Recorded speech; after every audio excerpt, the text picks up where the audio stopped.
สำหรับขุดเหรียญเปเป้ฟรีนะมื้อหนึ่งนี่เราจะได้อยู่ประมาณอยู่3-40012ชั่วโมงก็ง่ายๆนะบาดนี้กำลังขุดถ้าฟรีนี่แม่น10อันนี้12นี่แอดไปนำยอดที่ขุดได้ไปอัพแห้งขุดแล้วเราก็จะได้ความไวเพิ่มขึ้นวันนี้หลังจากที่เราเติมเข้ามาปึ๊บเลยครับกดเข้ามาที่หน้าของชั้นอันในยอดที่มีที่ได้ขุดได้นี่มันจะรวมอยู่เทิง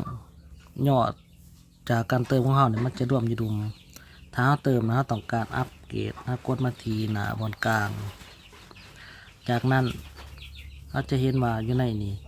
มันสิบอกราคาอัน30 วัน15 เดือนเนาะราคา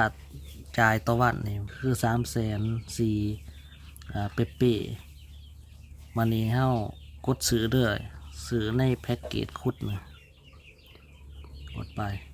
นี่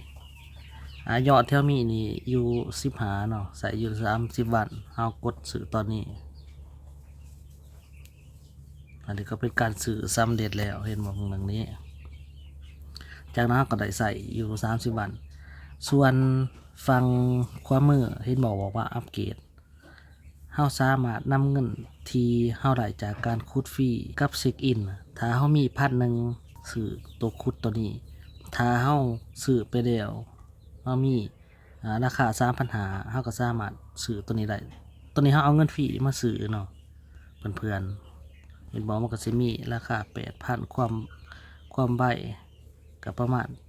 83มันมีราคาของมันก็ถือว่าใช้งานง่ายแต่ละมื้อนี้เฮาต้องเข้ามากดเช็คอินหลังจากเฮาซื้อแล้วเฮากดขุดเนาะกดแบบนี้เด้อทุกคนอันนี้แม่นเฮาซื้อแล้วเนาะมันก็สิขุดแบบนี้สิไวเติบ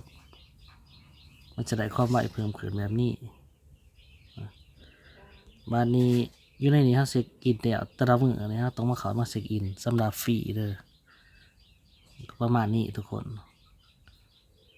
หากเพื่อนๆสนใจอยากเอาไปใส่ก็ต้องเอาไปสมัครเบิ่งเรื่องแอดสิทิมลิงก์สมัครไว้ให้โอกาสหน้าพบกันใหม่บาย